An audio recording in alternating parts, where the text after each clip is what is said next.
प्रिय विद्यार्थियों, नमस्ते।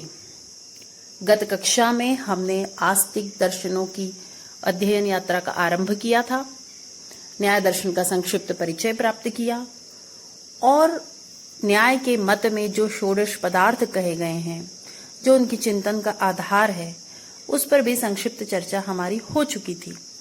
उनमें से हमने प्रमाण और प्रमेय पर कुछ विस्तार से बात की थी।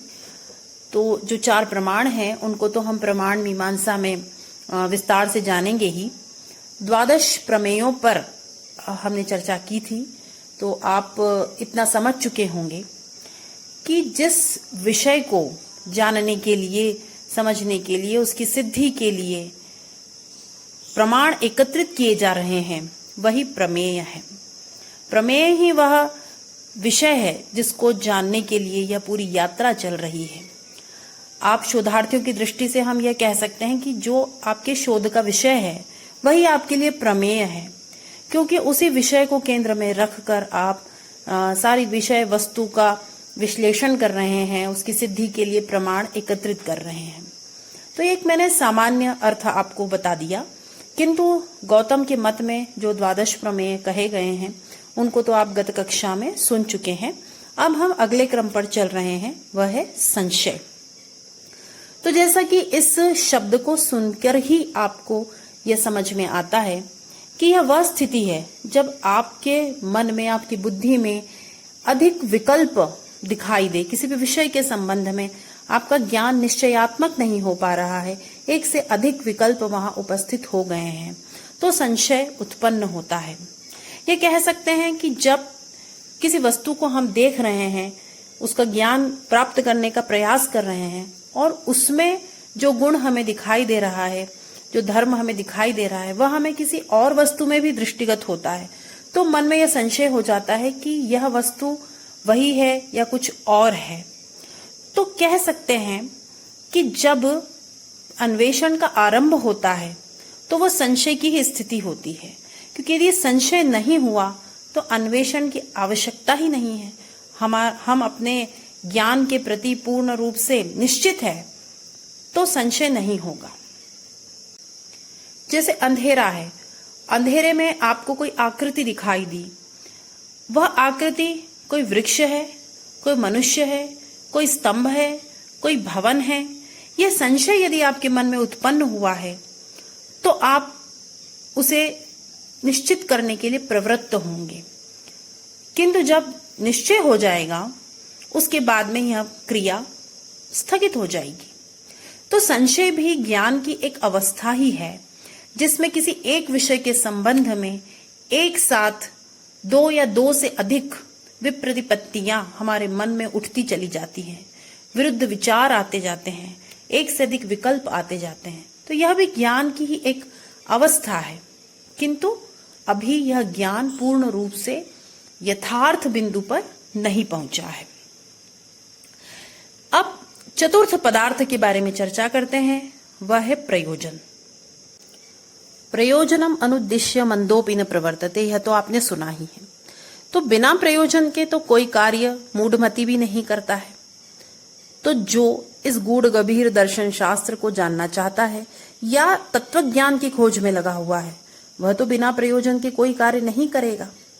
इसीलिए यह प्रयोजन भी सत्य के अन्वेषण में सहायक होता है। प्रयोजन हम उसे कहते हैं जिसकी प्राप्ति के लिए हम प्रयत्न कर रहे हैं। हम या तो इष्ट वस्तु को प्राप्त करना चाहते हैं या हम अनिष्ट वस्तु का त्याग करना चाहते हैं। ये दोनों ही प्रयोजन मनुष्य के हो सकते हैं और इस प्रयोजन को जानना अत्यावश्यक है। इसे जाने बिना मनुष्य मिथ्या ज्ञान को दूर कर यथार्थ ज्ञान की ओर नहीं जा सकता। अगला पदार्थ है दृष्टांत। दृष्टांत कहते हैं हम उस सर्वसम्मत उदाहरण को जिसके द्वारा हमारे दिए गए तर्कों की, युक्तियों की पुष्टि हो जाती है। इस प्रकार से यह दृष्टांत भी ज्ञान के निकट पहुंचने का ही एक मार्ग है। किसी विवाद या तर्क में यह दृष्टांत एक अति उपयोगी अंग के रूप में दिखाई देता है। हाँ, दृष्टांत ऐसा होना चाहिए जिसे दोनों ही पक्ष स्वीकार करें और जिसके विषय में वे निषेध न कर सकें। जैसे कि प्रसिद्ध दृष्टांत दिया जाता है, जब धूम युक्त पर्वत पर अग्नि की सिद्धि करनी होती है तो पाकशाला का उदाहरण दिया जाता है, क्योंकि वह प्रत्येक वादी और प्रतिवादी के द्वारा दृष्ट है। इसी को दृष्टांत कहते हैं। तो इस प्रकार से यह भी ज्ञान को प्राप्त करने का एक साधन है। यह दृष्टांत सिद्धांत का समर्थन करने के लिए भी दिया जा सकता है और उसका खंडन करने के लिए भी। तो ये दोनों ही प्रयोजन दृष्टांत के द्वारा सिद्ध हो सकते हैं। अब अगला पदार्थ है सिद्धांत। तो अब देखिए, किसी भी प्रमेय की सिद्धि में प्रमाणों को प्रस्तुत किया जा चुका है, उन पर संशयों का उद्भावन भी हो चुका है, उसमें क्या प्रयोजन है इसकी अभिव्यक्ति भी की जा चुकी है और दृष्टांत के द्वारा उसका व्याख्यान भी किया जा चुका है। तब किसी सिद्धांत पर व्यक्ति पहुंच सकता है। तो यह पूर्व प्रक्रिया जब हो चुकी, तब सिद्धांत का वर्णन किया जा सकता है। तो हम कह सकते हैं कि सिद्धांत वह है जो किसी दर्शन के अनुसार युक्ति सिद्ध सत्य है। यदि कोई दर्शन किसी मत को विभिन्न तर्कों और दृष्टांतों के आधार पर प्रतिष्ठित कर देता है और वह उसके अनुसार एक प्रतिष्ठित सत्य हो जाता है, तो वह उस मत को अपने सिद्धांत के रूप में प्रस्तुत करता है। जैसे विभिन्न प्रमाणों, तर्कों, युक्तियों, संशय, प्रयोजनों और दृष्टांतों के द्वारा जब यह जान लिया गया, तब यह सिद्धांत सभी दर्शनों में प्रायः मान लिया गया कि बाह्य वस्तुओं को यदि जानना है तो हमें इंद्रियों की आवश्यकता होगी। तो इस प्रकार से यह भी ज्ञान का ही एक सोपान है। अब अगला पदार्थ है अवयव। जब किसी मत या सिद्धांत को अनुमान के द्वारा सिद्ध करना होता है, तब अवयवों की आवश्यकता होती है।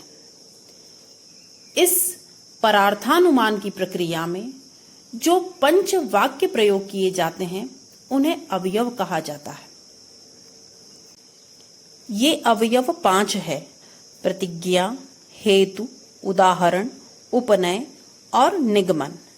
अभी केवल आप इनके नाम का श्रवण कीजिए। जब हम प्रमाण मीमांसा पर बात करेंगे, तब अनुमान के प्रकरण में हम इन 5 अवयवों पर विस्तार से बात करेंगे। अभी हम अपने अग्रिम पदार्थ पर चर्चा करते हैं, जो कि है तर्क। जब सिद्धांत अथवा जो अवयव वाक्य हैं, उन्हें सिद्ध करने के लिए कोई वाक्य कहने पड़ते हैं, तब तर्क की सहायता ली जाती है। तर्क का अर्थ ही है युक्ति। तो जो प्रतिपाद्य विषय कहा गया है, उसकी सिद्धि के लिए तर्क दिए जाते हैं, और यदि कोई उसके विपरीत कल्पना कर रहा है तो उसमें दोष भी दिखाना पड़ता है, और यह भी तर्क के माध्यम से ही किया जा सकता है। तो तर्क एक प्रकार का ऊह है, एक कल्पना है, इसलिए इसे प्रमाणों में नहीं माना गया है। लेकिन यथार्थ ज्ञान की प्राप्ति में तर्क अत्यावश्यक है, वह उसका सबसे बड़ा सहायक है, क्योंकि बिना तर्क के आप विपरीत विचारों का खंडन नहीं कर सकते और अपने सिद्धांत की सिद्धि नहीं कर सकते। तो इस तरह से यह तर्क भी शनै शनै हमें ज्ञान के समीप ले जाता है। अब अगला पदार्थ है निर्णय। तो किसी भी विषय के संबंध में जब हमारा ज्ञान निश्चयात्मक हो जाता है, तब हम कहते हैं कि अब हम निर्णय की स्थिति में पहुंच गए हैं। अर्थात जब सारे संशय दूर हो चुके होते हैं, प्रमाणों के माध्यम से सिद्धांत की स्थापना हो चुकी होती है, तर्क के माध्यम से सिद्धांत के पक्ष और विपक्ष में सारे विचार किए जा चुके हैं, तब जाकर कहीं हमें एक निर्णय वाक्य प्राप्त होता है, जिसको हम निर्णायक मत कहते हैं। इसके बाद कोई संशय शेष नहीं रहता।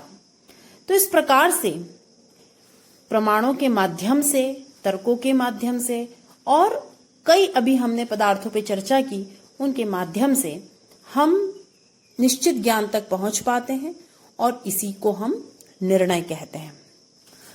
अगला पदार्थ है वाद। जब किसी विषय पर विचार विनिमय किया जाए और उत्तर प्रत्युत्तर होने लगे तो इसे वाद कहेंगे। इस प्रकार से यह एक विशद विचार है जिसमें प्रमाणों और तर्कों की सहायता से पंच अवयवात्मक वाक्यों के द्वारा विपक्ष का खंडन किया जाए और अपने पक्ष का समर्थन किया जाए, और जब तक अंतिम निर्णय की स्थिति न आ जाए तब तक यह प्रक्रिया चलती रहती है। वादी और प्रतिवादी दोनों ही अपने मत को पुष्ट करना चाहते हैं और दूसरे मत का खंडन करना चाहते हैं। दोनों का ही उद्देश्य अपनी अपनी दृष्टि से यथार्थ ज्ञान की प्राप्ति करना ही रहता है।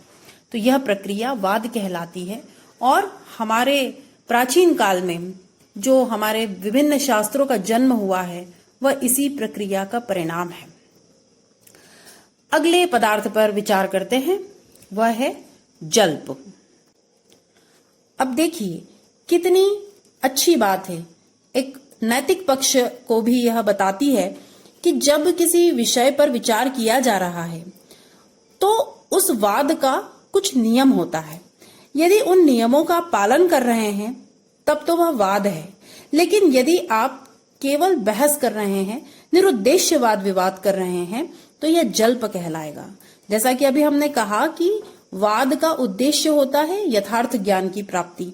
उसमें वादी और प्रतिवादी दोनों ही यथार्थ ज्ञान को प्राप्त करना चाहते हैं, किंतु जब जल्प किया जाता है तो इसमें लक्ष्य यथार्थ ज्ञान नहीं रहता, अपितु केवल विचार किए जा रहे हैं जिनका कोई उद्देश्य नहीं है। केवल प्रत्येक पक्ष दूसरे पर विजय प्राप्त करना चाहता है।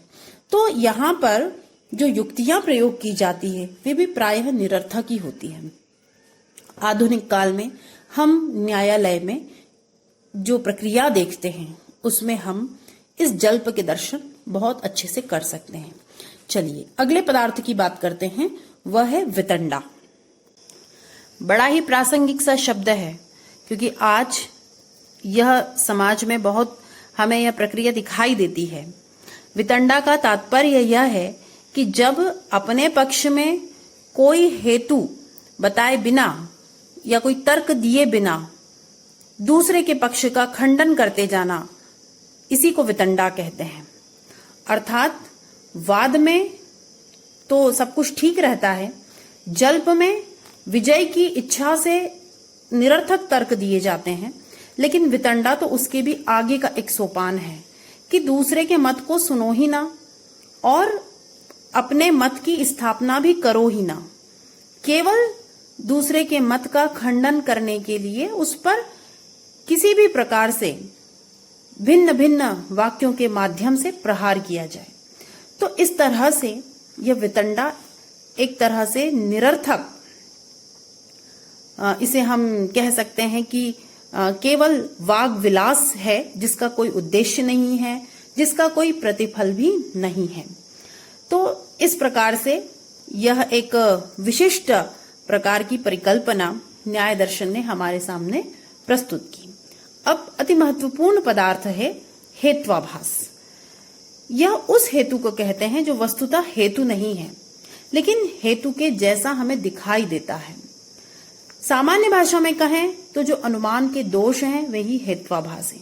अनुमान की प्रक्रिया में हम इस विषय पर भी विस्तार से चर्चा करेंगे, इसलिए अभी इतना ही आप समझिए कि जब कोई हेतु हमें हेतु की तरह दिखाई दे किंतु वास्तविकता में वह हेतु नहीं है, यही युक्ति हेत्वाभास कहलाती है।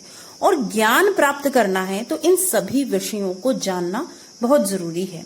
और यह केवल बार बार मैं कहती हूँ, ये दार्शनिकों के लिए नहीं, एक सामान्य व्यक्ति के लिए भी आवश्यक है। और आप सभी तो अनुसंधान के मार्ग पर चल रहे हैं, तो आपको तो ये सब जानना अत्यावश्यक है। अगले पदार्थ पर चर्चा कर लें, वह है छल।